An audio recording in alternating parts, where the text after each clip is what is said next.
নমস্কার বন্ধুরা, নতুন একটি রেসিপিতে সবাইকে স্বাগতম। আজ করলাম ভোলা মাছের পাতুরি। এটি অনেক পুরনো দিনের রান্না। এটাকে কাঠের উনুনে কলা পাতায় এইভাবে করা হতো, কিন্তু এখানে তো আমি কাঠের উনুন নেই, ওই জন্য আমি একটু অন্যরকমভাবে করলাম। তো দেখো তোমরা রেসিপিটি। পেঁয়াজ, রসুন, কাঁচা লঙ্কা, লবণ, তারপর 1 চামচ হলুদ, 1 চামচ লঙ্কা গুঁড়ো আর একটুখানি জিরে আর আদা বাটা একসঙ্গে দিয়ে খুব ভালো করে এটাকে মেখে নেব। আর এর মধ্যে দিয়ে দেবো কিন্তু একটুখানি চিনিও। সমস্ত কিছু এর মধ্যে দিয়ে খুব ভালো করে এটাকে হাতের সাহায্যে চটকে চটকে একদম কিন্তু নরম করে নিতে হবে। চাইলে তোমরা এখানে টমেটোও অ্যাড করতে পারো। আর এর মধ্যে দিয়ে দিলাম সর্ষে বাটা, আর এটা অবশ্যই দিতে হবে, এটা পাতুরি মানেই সর্ষে বাটা। তো এখানে নিয়ে নিয়েছি দেখো ভোলা মাছগুলো একটু ছোট ছোট করেই কাটা আছে। তো ভোলা মাছগুলোকে এই মশলাটার মধ্যে দিয়ে দিলাম, দিয়ে এটাকে খুব ভালো করে এর সাথে মিক্সড করে নিলাম।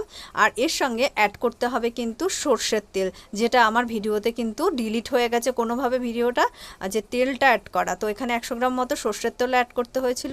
কলা পাতায় একটু তেল লাগিয়ে নিয়ে এবার আমি এই মাছগুলোকে কলা পাতার ওপরে কিন্তু দিয়ে দেব।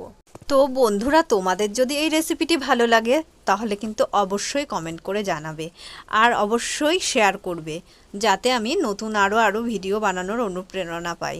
যারা ইউটিউব থেকে দেখছেন অবশ্যই চ্যানেলটি সাবস্ক্রাইব করে পাশে থাকবেন। তো মাছগুলোকে এইভাবে সুন্দর করে সাজিয়ে দিলাম। এবার এই কলা পাতাটার তলায় কিন্তু আমাকে আর একটা কলা পাতা দিতে হবে, কারণ একটা কলা পাতায় কিন্তু পোড়া লেগে যেতে পারে। তো আর একটা কলা পাতা এর তলায় আমি ভালোভাবে গুছিয়ে দিয়ে দিলাম, আর একটা কলা পাতা কিন্তু এর ওপরে ঢাকা দেওয়ার জন্য দেব। তো এটা কিন্তু চাটুতেও করা যেতে পারে, কিন্তু আমি চাটুতে করিনি, আমার একটু তাড়াহুড়ো ছিল বলে আমি একটা প্রেশার কুকারের মধ্যে বসিয়ে দিয়েছিলাম। চাটুতে করতে আরেকটু বেশি সময় লাগতো। তো প্রেশার কুকারের হাওয়াটা যাতে না বের, আমি আলগা করে প্রেশার কুকারের ঢাকনাটা লাগিয়েছিলাম। প্রেশার কুকারে একটু তেল দিয়ে ওর মধ্যে কলা পাতাটা এইভাবে বসিয়ে দিলাম। তো কুকারের ঢাকনাটা আমি লাগাবো, কিন্তু যাতে হাওয়া বেরোতে পারে সেটাও দেখতে হবে। তো কিছুক্ষণ ওইভাবে থাকার পর আমি প্রায় 20 মিনিট এইভাবে ঢেকে রেখে দিয়েছিলাম। আর চেক করে দেখতে হবে যে অনেক সময় প্রেশার কুকারের হাওয়াটা বেরোচ্ছে কিনা। যদি না বেরোয় তো একটা খুন্তির সাহায্যে কুকারের হাওয়াটা কিন্তু বের করে দিতে হবে। তো এইভাবে 20 মিনিট মতো কুকারে দেওয়া ছিল এটা।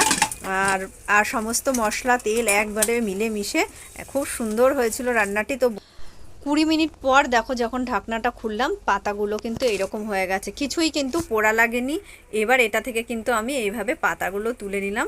আর এটা যেহেতু গরম রয়েছে, অনেক কষ্টে দুপাশটা ধরে আমি আলগা করে এটাকে নিচে নামিয়ে নেব। একটি থালার ওপরে এবার নামিয়ে নেব, যাতে পরিবেশন করতে সুবিধা হয়। তো এটা নামিয়ে নিলাম। একটু পোড়া পোড়া লাগা থাকলে অবশ্যই এটা খেতে ভালো লাগবে।